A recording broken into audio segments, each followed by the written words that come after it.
문예지 탐구방송 요즘 소설 이야기 77번째 이야기 시작합니다.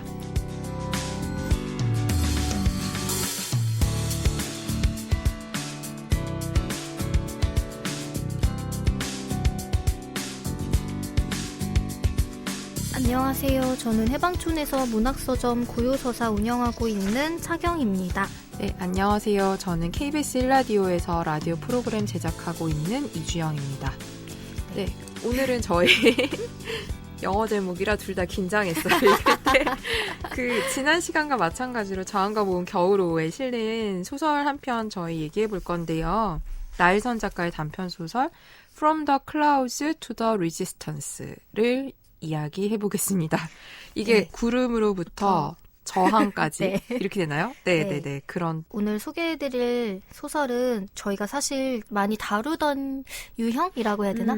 그런 소설은 아니라는 생각이 일단 첫인상이기는 해요. 이 안에 영화 이야기가 들어있기도 하거든요. 네. 근데 동명의 이탈리아 영화가 다국적으로 나오긴 하는데 있기는 해서 이 영화를 근데 보지를 못해서 연관이 있는지는 모르겠는데 네. 어쨌든 동명의 영화도 있기도 하고 여기에 장이라는 감독, 영화 네. 감독 이 1959년을 배경으로 이제 등장을 하는데 근데 이 영화의 감독도 장 마리스트로브더라고요. 그래서 네. 그냥 우연인 건지 아니면 네. 어떤 의도를 가지고 연결을 시키신 건지는 모르겠는데 어쨌든 이 소설은 1959년을 배경으로 하는 이야기와 네. 2018년을 배경으로 하는 이야기가 교차하고 있어요. 네. 그런데 사실 이 이야기 소설을 제가 완전히 이해했다고는 네. 보기 힘든 상태라 저도요. 교차의 이유라던가 연결 지점이 어떻게 구체적으로 있는지에 대한 파악은 제가 사실 하지는 못했어요. 네. 그럼에도 소개를 해드리고 싶다라고 생각을 한 거는 일단 저는 밑줄을 그으면서 되게 재미있게 읽었어요. 이게 어떤 막 사건이 뚜렷하고 인물의 막 그런 캐릭터가 막 두드러지고 그런 소설이라기보다는 그냥 혼잣말 같은 대화의 연속이거든요. 근데 그 사이사이 하는 말들이 좀 통찰력이 느껴지는 것들도 있었고 관찰력이나 그런 것들이 좀 빛나는 부분들이 있어서 사실 제가 요소야 준비할 때 보면 주영님이랑 저의 책 상태가 완전 다르거든요. 저는 거의 아무 표시를 안 해요. 아, 이게 그렇구나. 책에는 그 페이지 마커를 붙이기는 하는데 네. 밑줄을 긋거나 메모를 거의 안 해요. 네. 근데 이거는 사실 이게 행가리가 거의 없이 한 문단이 지속되는 형식으로 쓰여 있는 소설이라 제가 좀 연필을 꺼내들게 되긴 되더라고요. 그래서 네. 좀 눈길이 가는 부분의 표현에 좀 표시를 남기면서 그래도 많진 않아요. 근데 이제 연필을 드는 경우가 잘 없는데 연필을 들고 읽었던 소설입니다. 네. 그래도 줄거리를 소개를 해드리자면은 네. 59년 4월에 시작하는 이야기는 진과 장과 필립이라는 인물이 나오고 하자인 내가 이제 그들의 이야기를 서술을 하는 건데 영화와 예술 관련된 이야기들로 읽혀요. 네. 그래서 장이라는 인물에 대한 좀 그 사람이 만든 영화라는 거에 대한 이야기들이 들어가고 근데 계속해서 약간 말장난처럼 근데 무슨 장을 말하는 거야? 이런 질문들이 좀 반복된다거나 그가 만든 영화가 그래서 뭔지 도대체 정체에 대해서는 잘 드러나지 않는다거나 그리고 지는 소설을 쓰는 사람인데 그런 관련된 이야기들도 들어가요. 근데 읽을 때 그냥 결국에는 저는 어떤 예술하는 사람들에 대한 이야기라고 생각이 들었어요. 예술하는 사람들 사이의 관계 막 이렇게 얘기하면 좀 그렇지만 동질감을 느끼기도 하고 서로가 좀 이질적으로 느껴지는 존재들에 대한 이야기들이 서술이 되고 있어서 약간 주절주절 그냥 이야기하는 거를 읽고 있는데 뭐라 그러지? 이 영화를 만드는 거가 네. 뭐 꿈이나 자유나 저항 이런 단어들과 연결이 되는 대화들이 있잖아요. 네네네. 그런 창작의 작업 자체를 이런 것들과 연결시키는 사유들을 좀 발견을 하게 되는 지점들이 있었던 것 같고 사실 2018년 현재의 이야기는 이것도 스토리가 있다기보단 장면들로 네. 이루어져 있어요. JS라는 인물과 나의 이야기인데 사실 이 이야기는 조금 더 파악이 안 되는 네. 쪽에 속하기는 해요.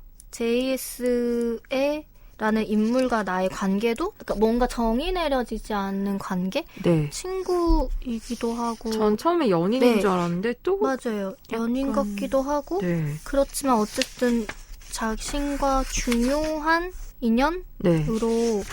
여겨지는데 네, 이거는 JS는 어쨌든 대상이겠죠? 네. 약간 처음에는 헷갈렸거든요. 네네네. 이게 자기에 대한 거를 이야기를 하는 건지 아니면 정말 왜냐면 그 막 타투가 옮겨온 것 같은 환상적인 맞아요. 장치들도 있잖아요. 네, 그래서 네. 이게 제이스가 자신인가? 라는 생각도 아. 아주 잠깐 했지만 그렇게까지는 아닐 수도 있을 것 같고 네. 그래서 그 둘의 이야기인데 마지막에 1959년에서 시작한 이야기가 1960년 8월로 끝나는 게 이제 마지막에 배치되어 있는데 네. 여기서는 또 JMS? 이게 네. 아마 그 장애 네. 과 연결된 인물인 건가? 제가 JMS가 갑자기 등장해서 마지막에 좀 당황스럽긴 했었거든요. 갑자기 그 JMS 사이비 종교 생각나잖아요. 네. 아, 죄송합니다. 근데 그래서, 그 아까 영화 그 네네. 언급하셨잖아요. 동명의 영화. 근데 네. 거기 그 감독이 네. 장마리 스트로브여서 JMS가 그 네. 장마리 스트로브 같아요. 네, 그래서 그리고 JS도 저는 왠지 장 스트로브가 아닐까? 그쵸. 혼자 그래서 생각했어요. 네. 둘 사이의 교차의 인연이라고 하게 되면은 네. 그 정도의 유사성 에. 정도만 발견을 했어요. 왜냐하면 JMS라는 이 약어가 뒤에서야 등장을 하기 때문에 네. 근데 이 JMS랑 네. 여기서 처음부터 얘기되는 장이 동일 네. 인물인지 모르겠는데. 네네. 왜냐면은 그 장을 타인처럼 얘기하기는 해요. 왜냐면 장의 영화를 보고 나왔을 때 네. 이제 마지막 이야기가 들어가는 건데 네. 장은 자살했다고 네네네. 얘기를 하잖아요. 네. 근데 이제 JMS가 등장을 하고 그쵸. 그래서 그냥 이거는 계속 어느 시기에나 현존하는 JMS의 이야기라고 봐야 되나? 그런 식의 좀 헷갈리는 것들이 좀 있긴 있어요. 네, 네, 그래서 네. 이걸 완전히 파악하고 지금 소개를 해드리는 건 아닌데 네. 그럼에도 그냥 읽다 보면 재밌다라는 생각도 들었고 네. 이런 영화적인 장치들을 소설에 가져오는 것들이 흥미롭더라고요. 계속 앞에 식으로 서술을 쭉 하다가 네. 뭐 이 글은 103개의 리버스 숏과 57개의 클로즈업으로 이루어져 있다. 이런 괄호 구현이 등장하는 부분이 있는데 이런 것도 진짜 영화 장면을 이게 계속 대화잖아요. 어떻게 네. 보면 주고받은 이야기를 서술하는데 그 리버스 숏으로 구성된 화면을 좀 상상해보게 되는 그런 재미가 있었어요. 그래서 실제 대화로 이루어진 어떤 다큐나 영화를 여기에 이렇게 좀 풀어놓은 것 같은? 근데 약간 놀랐던 거는 문장이 행의 구분이 거의 없이 쭉 이어지는데 그리고 막 이 얘기했다 저 얘기했다 하잖아요. 네. 근데 군더더기가 없이 되게 잘 읽혔어요. 그러니까 되게 많이 다듬은 문장이라는 생각이 들어서 이게 어떻게 보면 약간 막 사유를 풀어내는 이야기나 네. 예술가들에 대한 이야기가 허세처럼 느껴질 수도 있잖아요. 네, 네. 자칫 잘못하면은 여기서 얘기하는 문장들이 사실 좀 제가 그쵸. 좋았다고 밑줄 친 거를 그냥 따로 떼서 읽으면 약간 오글거리. 네, 근데 그게 여기에서 쭉 읽다 보면은 그렇지 않고 그냥 되게 곳곳에 잘 놓여 있다라는 생각이 들고 네. 일반적인 관점의 것들을 약간씩 비틀어 놓은 통찰이 좀 있었어요. 네, 뭐 네.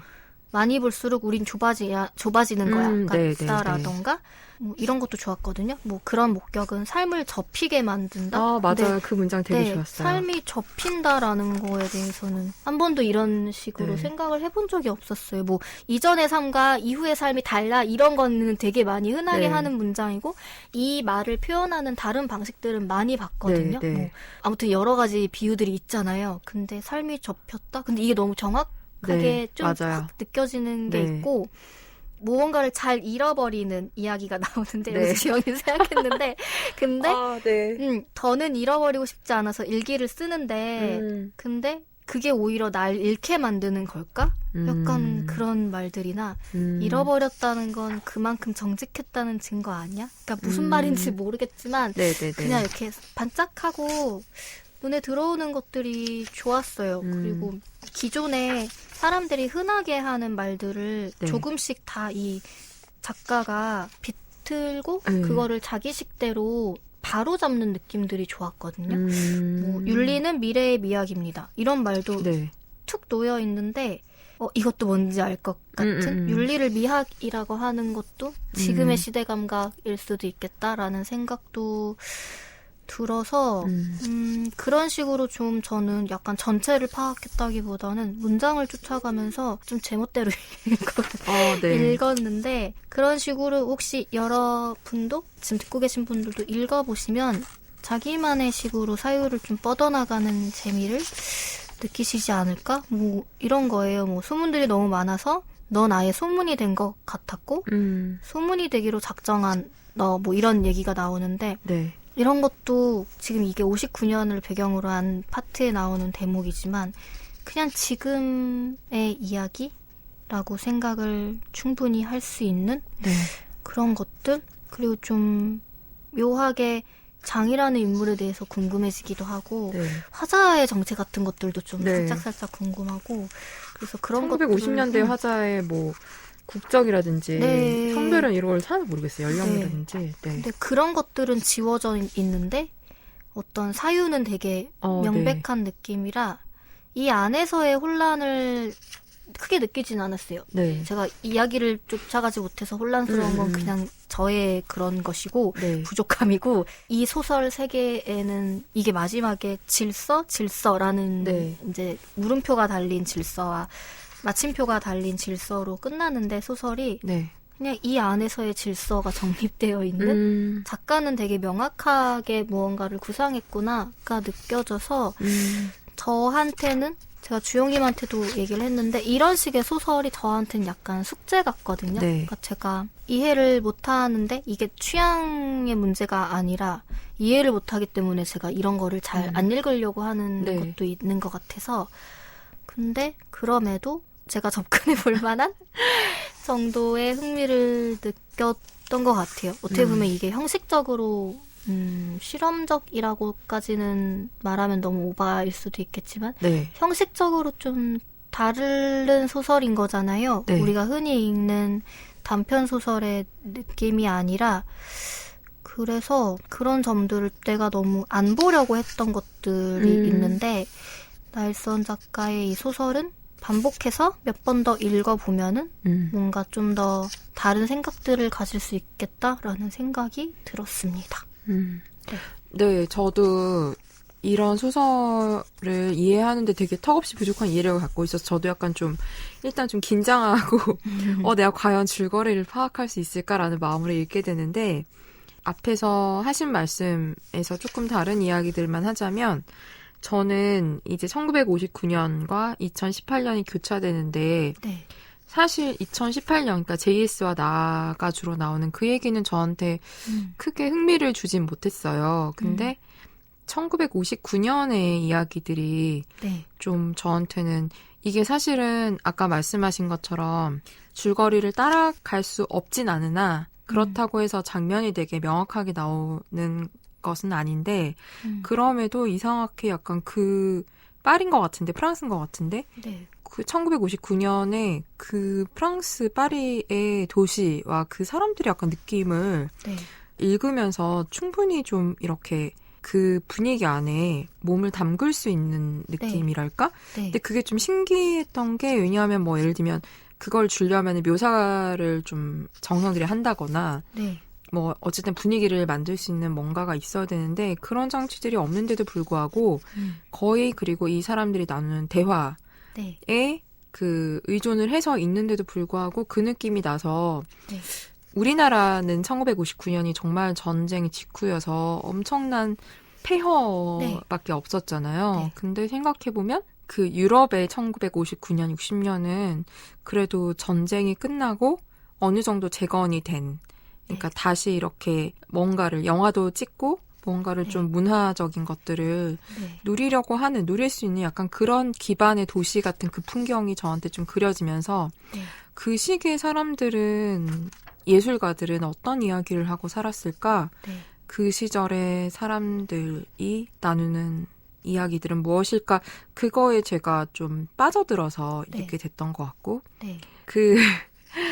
지금도 있겠죠? 이런 예술가들. 근데 약간 제가 되게 웃겼던 게 저는 여기서 진이랑 필립이랑 장이 나오는데 장이 약간 주인공 같지만 이 필립이랑 장이 너무 웃긴 거예요. 이 필립도 약간 이상해요. 필립 이상하고 예를 들면 필립이 이런 식이에요. 이제 카페에서 필립을 만나가지고 얘기를 하는데 필립이 아포가토를 시킨 거예요. 근데 필립이 막 얘기를 하고 있으면은 아포가토의 그 아이스크림이 그 시간에 따라 녹아야 되는데 안 녹는 거죠. 그래서 필립한테 내가 그의 아포가토를 기다리며 저게 너를 기다리고 있군. 이러고 말하니까 필립이 녹지 않는 아보카토가 내 머릿속을 맴돌던 생각들이 흘러내리지 않고 구체적인 사물이 된 거를 증명해준다. 막 이렇게 얘기해요. 그래서 제가 이거 필립 이거 제정신 아닌데 약간 이러면서 지나갔어요. 근데 여기서 처음부터 아까 말씀하신 나오는 그 미스테리한 장이 계속 이제 등장하는데 장 누구야 도대체? 그 영화 감독 장 말이 어쩌고저쩌고 하면서 필립이 장한테 데려다 주죠. 한마디로 같이 가잖아요. 그래서 장 집에 갔는데 필립은 막 춤을 추고 있고 나와 장이 대화를 하는데 저는 여기서 진짜 빵 터졌어요. 장의 방에 침대가 2개 있는데 이 중 어디에서 잤냐고 묻자 그는 둘 다 사용한다고 했다. 홀수인 날에는 왼쪽에서 자고 짝수인 날에는 오른쪽에서 잡니다. 무슨 차이가 있나요? 왼쪽과 오른쪽이라는 차이가 있죠. 그런가요? 사실은 꿈이 필요할 때 왼쪽에서 자고 잠이 필요할 때는 오른쪽에서 잡니다. 오늘이 며칠인가요? 18일입니다. 그렇다면 오늘은 이쪽인 거 하면서 18일이면 오른쪽에 자는데 왼쪽에 자잖아요. 왠지 막 1959년에만 허용된 어떤 예술가의 초상 같은 거예요. 그거 하여튼 너무 웃겼고 저는 사실 이들의 캐릭터에 약간 제가 깔깔거리면서 읽었던 부분이 있고 마지막에 진짜 또 필립도 너무 웃긴 말을 하잖아요. 영화 보고 헤어지는데 자본주의가 끝나고 만나 이렇게 얘기하잖아요. 그래서 필립은 끝까지 내 기대를 저버리지 않는구나. 그래서 약간 막 이 시절의 예술가 상들을 저 혼자 그냥 상상하면서 그냥 읽는 재미가 있었던 것 같아요. 약간 그 화자가 장의 말에 대해서 아까 그 침대 얘기할 때 그의 말이 전부 농담인지 아니면 선언인지 구분할 수 없었다고 하는데 그런 사람을 그렸던 것 같기는 해요. 그러니까 그런 허세가 지금 여기서 되게 진지하게 펼쳐지고 있는데 이게 지금 웃자고 하는 소리야 아니면 저게 나름의 근데 이게 농담인지 아닌지 구분할 수 없었다가 아니라 농담인지 선언인지 둘 중에 하나일 수도 있고 양쪽 모두가 될 수도 있는 것들이잖아요. 그래서 여기 이제 펼쳐지는 그런 사람들의 말들이 어떤 자본주의가 끝나고 만났다 이런 것도 선언일 수도 있잖아요. 근데 그런 거를 좀 정색하고 해보는 느낌이기는 해서 물론 누군가는 좀 허황된 이야기처럼 읽힐 수도 있다라고 생각을 하긴 하는데 그럼에도 우리가 좀 작정하고 이런 어떻게 보면 철학적인 대화들인 거잖아요. 이런 것들을 해보는 것도 필요하기도 하고 그 자체로 이게 농담과 선언으로 우리가 읽을 수 있는 이야기이기도 해서 이런 예술인들을 다른 이제 장르 영화들을 보면은 다른 장르의 예술들을 봐도 같은 인물을 그려낼 때 희화화할 수도 있는데 이 소설이 그렇지는 않고 약간 정말 농담과 선언 사이의 이야기들 혹은 그 둘 다인 이야기들을 하고 있어서 그런 것들이 좀 흥미로운 거는 분명 맞는 것 같아요. 그리고 이 2018년의 이야기들도 어쨌든 여기에도 JS가 만약에 주영님이 아까 얘기하신 대로 여기도 현재와 더 가까운 시기에 JS가 같은 인물이라면 그 영화를 후에 보는 사람의 이야기일 수도 있고 어쨌든 시간을 좀 흐트려서 여기저기 존재할 수 있는 그런 대목도 있었던 것 같거든요. 24년 정도는 자기가 JS보다 나이가 든 것 같다라는 생각을 하면서 내가 48살일 때 24살일 너를 생각했다. 내가 24살일 때 48살을 너를 생각해 보았다. 이런 식으로 좀 시간을 흐트려 놓는 것들도 좀 있는데, 그래서 과거 59년, 60년의 이야기의 연결 지점이 완전히 파악이 되진 않았지만 어떤 유사성을 가지고 반복되는 이야기들 같다라는 생각을 했던 것 같아요. 좀 그런 식의 연결 지점도 얘기를 하다 보니까 조금 생각이 드는 것 같아요. 한번 같이 읽어보면은 재밌겠다라는 생각을 하게 됐습니다. 네, 이렇게 나일선 작가의 단편 소설 From the Clouds to the Resistance에 대해 얘기 나눠보았습니다. 문예지 탐구방송 요즘 소설 이야기.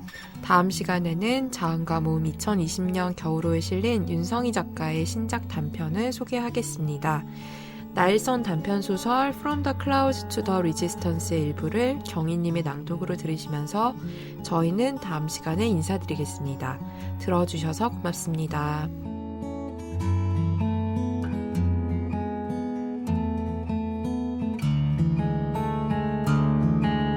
믿을 수 없이 멀기만 해. 이젠 우리가 어디 있는지 난 모르겠어. 사유가 우리에게서 멀어질 때 정직할 수 있겠냐고. 내가 보았던 것과 꿈까지의 거리가 너무 멀어. 무언가를 오랫동안 쳐다보면 그걸 걱정하게 되어 있고, 내가 발견한 것을 말하는 편이 나을까, 말하지 않는 게 나을까. 극장에서 볼 생각도 없었던 영화가 상영되면 좋겠어. 그러면 나도 삶을 이해할 수 있을 것만 같아. 빛이 조심스러워졌어. 옹호했었지. 현실에서부터 가방도 없이 삶을 꿈꾸는 건 이상해. 고개를 들면 왜 똑같은 장면만 반복되는 건지, 이름들을 기억하지 못하는 나한테 이러는 건 불공평하다고. 잊어버린 것과 기억하지 못하는 건 근본적으로 다른 거라고. 근본적으로 다르기 때문에 근본이 되는 거라고. 시간을 자르고 날 열어줬으면, 내 생각을 자르고 거기서 날 꺼내줬으면, 네가 내 시간을 만져주었으면. 어떤 불안 속엔 존재를 숨길 수 있다. 환각으로만 가득한 이야기. 알랭타네가 그걸 영화화했어. 그걸 봐야만 할 것 같아. 포르투갈엔 호수가 많다던데 그럼 나도 돌아오겠다는 말을 믿을 수 있을까? 자기가 죽었다고 생각하는 사람과 자기가 죽은지도 모르는 사람이 만나서 대화하는 이야기. 뭔가를 찾는 사람과 뭔가를 잃은 사람이 만나서 대화하는 이야기. 여전히 꿈에서 깨지 못하고 있는 사람과 꿈에서만 사는 사람이 만나서 대화하는 이야기. 아무것도 믿지 못하는 사람과 믿음으로 가득한 사람이 만나서 대화하는 이야기. 떠날 수밖에 없는 사람과 떠나지 못하는 사람이 만나서 대화하는 이야기. 문제를 해결하려는 사람과 해결을 믿지 않는 사람이 만나서 대화하는 이야기. 그건 전부 같은 이야기라서 이야기라는 이름으로 전부 같아질 수 있을 것만 같아서. 그런 걸 이야기라고 할 수 있을까? 내가 쓸 수 있었더라면 같아질 수 있었을까? 쓸 수 없었기에 아무 일도 일어나지 않았다.